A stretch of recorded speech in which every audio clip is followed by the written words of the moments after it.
नमस्कार दोस्तों, Gyanmati teaching channel पर फिर आपका स्वागत है। और हम इस चैनल पे पढ़ रहे हैं हिंदी। तो हिंदी में हम आपको पढ़ा रहे थे छंद। छंद के हमने प्रकार और छंद की परिभाषा, उसमें क्या क्या चीजें होती वो हमने आपको बता दिया था। आज हम आपको पढ़ाने वाले हैं छंद के जो वर्णिक छंद है, उन वर्णिक छंदों के प्रकार आपको हम पढ़ाने जा रहे हैं। तो वर्णिक छंद में पहला हमने छंद लिया है दोहा। दोहा छंद कभी आपसे पूछ लेता है कि दोहा छंद का उदाहरण आप परिभाषा उदाहरण सहित लिखिए। ये 9th और 10th सॉरी 9th के सिलेबस है। 9th में ये मिलता है आपका दोहा और चौपाई। तो ये दोहा और चौपाई का वीडियो हम आपको बना रहे हैं। तो देखेंगे दोहा छंद किसे कहते हैं। आपसे प्रश्न पूछ सकता है कि दोहा छंद किसे कहते हैं, उदाहरण सहित समझाइए, या दोहा की परिभाषा उदाहरण सहित लिखिए। तो लिखा है दोहा छंद में 4 चरण होते हैं। इसके पहले और तीसरे चरण में 13-13 मात्राएं तथा दूसरे और चौथे चरण में 11-11 मात्राएं होती हैं। अब ये तो हो गया परिभाषा लिखने की बात। लेकिन जब पहचानने की बात आती है, हम जब कोई कंपटीशन देते हैं, एग्जाम देते हैं, तो उसमें क्या होता है, छंद को पहचानने के लिए बोला जाता है। कोई लिख दिया जाएगा और आपसे पूछेगा बताइए इसमें कौन से छंद हैं, कौन सा छंद है। तो अगर आपको छंद की परिभाषा, छंद के नियम पता है, तो आप बड़ी आसानी से उसकी मात्राओं को निकाल करके और आप बता सकते हैं कि इसमें कौन सा छंद है। तो देखेंगे दोहा छंद कैसे पहचानेंगे, ये हमने उदाहरण लिख रखा है। 2 उदाहरण लिखा है। पहला है मेरी भव बाधा हरो राधा नागर सोए और जा तन की झाई परे श्याम हरित दुत होए। ये पहला उदाहरण है। दूसरा उदाहरण है बड़ा हुआ तो क्या हुआ जैसे पेड़ खजूर, अब पंथी को छाया नहीं फल लागे अति दूर।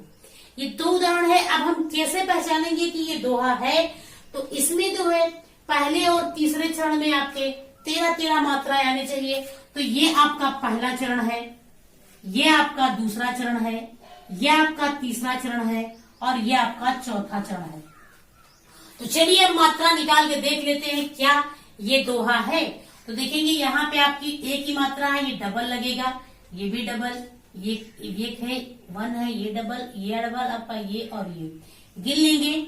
2 2 4 2 6 2 8 2 10 11 12 13 13 तो आ गए पहले चरण में 13 मात्राएं। अब चौथे चरण में भी देखते हैं क्या 13 आ रहा है। तो देखेंगे यहाँ 2 1 3 1 4 2 6 2 8 और 2 10 11 12 13। तो इसमें भी 13 मात्राएं आपकी आ रहे हैं। देख लेंगे आप पहले में और तीसरे में 13 आ रहे हैं। अब दूसरे और चौथे में आपकी 11 मात्राएं होनी चाहिए। तो इसमें भी लगा लेते हैं हम मात्रा। 2 और 2 4 2 6 1 7 1 8 2 10 1 11। बिल्कुल सही है, 11 मात्राएं आ रहे हैं। आप गिन लेंगे। इसमें देखेंगे क्योंकि हमने बताया है कि जो आधा अक्षर होता है या हलंत लगा होता है उसका कोई भी मात्रा नहीं होता है। तो यहाँ पर इसका कोई मात्रा नहीं है। लेकिन 2 1 3 1 4 1 5 1 6 1 7 1 8 2 10 और 1 11 मात्राएं आपके आ रहे हैं। यहाँ आपके 13 आ रहे हैं, यहाँ भी आपके 13 मात्राएं आ रही हैं। यानी कि अब ये हम समझ चुके हैं कि ये हमारी जो है वो दोहा है। इसी प्रकार से हम दोहा को पहचानते हैं। कोई भी पंक्ति अगर आपको आ जाए, आप मात्राएं निकाल के देख लीजिए, आपको समझ में आ जाएगा कि ये दोहा है या चौपाई है या सोरठा है या रोला है। लेकिन हर एक छंद का अपना एक नियम होता है। एक उदाहरण हमने और इसमें दे रखा है, इसमें भी देख लेते हैं क्या मात्राएं सही आ रही हैं। तो 1 2 3 1 4 2 6 2 8 2 10 11 12 13 इसमें भी आ रहा है। यहाँ देखते हैं हमने बताया था कोई अक्षर अगर आधा होता है या संयुक्त अक्षर होता है तो उसके पहले का अक्षर अगर उस पर छोटी ई या छोटा ऊ की मात्रा नहीं है तो वो लघु से गुरु हो जाएगा। तो ये पा आपका गुरु होगा। 2 2 4 2 6 2 8 2 10 11 12 13 13 मात्रा इसमें भी हो गई। यहाँ 11-11 आने चाहिए। 2 2 4 2 6 1 7 1 8 2 10 11 1 2 2 4 2 6 1 7 1 8 2 10 11 मात्रा यहाँ भी है। तो इसका मतलब ये भी आपका दोहा छंद का उदाहरण है। अब देखते हैं अगला आपका है चौपाई। चौपाई चौपाई सममात्रिक छंद है, आपका दोहा विषम मात्रिक छंद है, क्योंकि प्रत्येक चरण में बराबर मात्राएं नहीं आ रहे हैं। लेकिन आपके देखा इस छंद में 4 चरण होते हैं, प्रत्येक चरण में 16-16 मात्राएं होती हैं, यानी ये आपका सममात्रिक छंद है। प्रत्येक चरण में आपके 16-16 मात्राएं आनी चाहिए। तो देखते हैं, हम उदाहरण दे रखे हैं।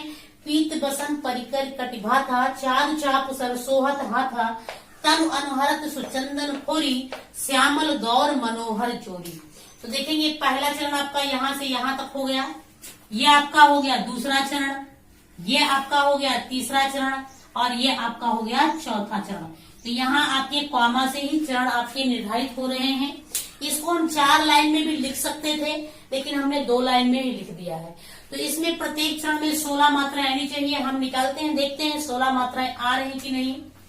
तो 2, 1, 3, 4, 5, 6, 7।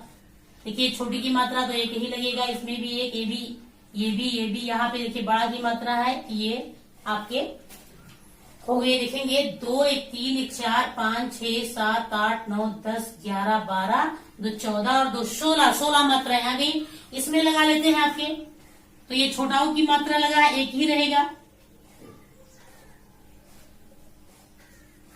देख लेंगे आप। 2, 1, 3, 2, 5, 1, 6, 2, 8, 2, 10, 2, 12, 2, 14, 2, 16 मात्राएं आपके इसमें भी आ गए हैं। हमने आपको मात्राएं पहले बता दिया, छोटी, छोटाऊ और आपका छोटा की कोई मात्रा, मतलब छोटा की तो मात्रा ही नहीं होती, उसमें भी सिंगल ही लगेगा आपका। कोई केवल व्यंजन है तो उसमें भी सिंगल लगेगा, बाकी में आपके मात्राएं आपके डबल हो जाएंगे। तो यहाँ देखेंगे छोटाऊ की मात्रा है तो एक ही लगेगा, इसमें कोई मात्रा नहीं तो एक ही लगेगा। यहाँ छोटा एक लगेगा, छोटाऊ की मात्रा है, यहाँ सब एक एक मात्राएं हैं, यहाँ एक है। हमने फिर यहाँ पे नियम आपका आ गया चंदन, तो ये ना के पहले जो चा है इस पे छोटी छोटाऊ की नहीं है, तो ये आपका डबल हो जाएगा। और ये इस तरह से मात्रा, ये आपका डबल होगा, ये डबल होगा। यहाँ इसकी कोई मात्रा नहीं होगा, ये आ की मात्रा है तो ये 2 हो जाएगा, यहाँ 2, यहाँ 1, 1, 2, 1, 1, 2 और 2। अब इन सारी मात्राओं को गिन लेंगे क्या आ रहा है। तो 2, 2, 4, 2, 6, 2, 8, 2, 10, 2, 12, 2, 14, 2, 16, ये भी आपकी 16 मात्राएं गई। यहाँ भी आपका 16 गया है, यहाँ भी आपका 16 गया है। इसको गिन लेते हैं, 2, 2, 4, 2, 6, 2, 8, 2, 10, 2, 12, 2, 14, 2, 16 मात्राएं हमारे यहाँ भी आ रहे हैं, यानी ये आपका चौपाई छंद है। तो ये ऐसे ही पहचाना जाता है, इसी प्रकार से हम पहचानते हैं छंदों को। तो देखेंगे 2 ही छंद हमने इसमें पढ़ाया है। अगर आपको मेरा वीडियो पसंद आए, लाइक करिए, कमेंट्स करिए, सब्सक्राइब करिए, अधिक से अधिक लोगों के पास शेयर करिए, ताकि अधिक से अधिक लोग इसकी जानकारी ले सकें। धन्यवाद।